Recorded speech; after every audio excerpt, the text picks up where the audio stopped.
Welcome back. I am Pastor Doug, and this is part 10 in our series entitled A Survey of Paul's Letter to the Romans.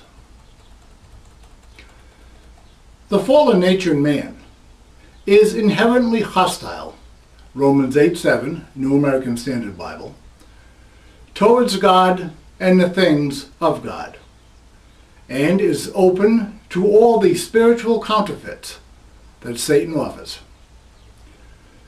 Without the discernment that accompanies spiritual maturity, this hostility spoken of in Romans 8:7 can easily go undetected, resulting in damage to one's doctrinal soul structure.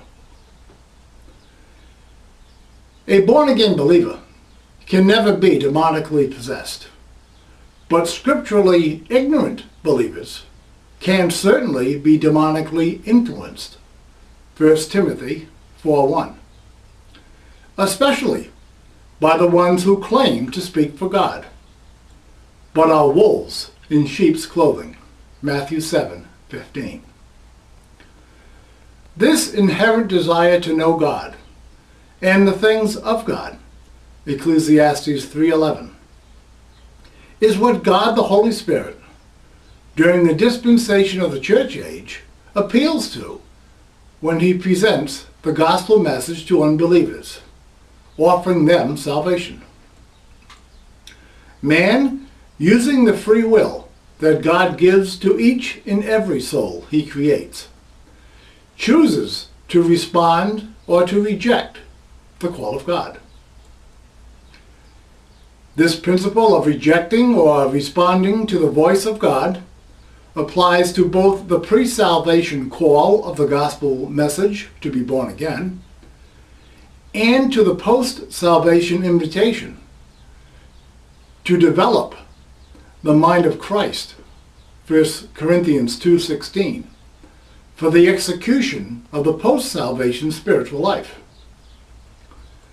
In verses 19 and 20, Paul affirms that the existence of God has been made known to man by what can be seen in the natural environment and what is within and invisible in the spiritual world, leaving man without excuse when each one of us is called to give an accounting, Romans 14:10, of the decisions we made during the course of our lifetime. When individuals reject God and the things of God, man inevitably fills the void that such rejection creates with what appeals to the fallen nature within.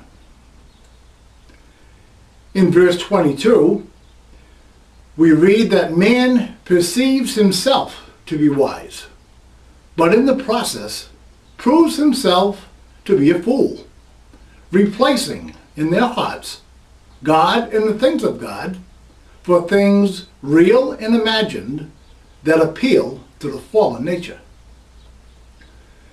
Man, having rejected God and the things of God, elevates himself as the center of attention and controller of the world around him. In verses 26 to 28, we read of God's universal response to man's universal rejection. God does not approve of negative decisions or the negative behaviors that follow, but allows individuals to take the path of their own choosing.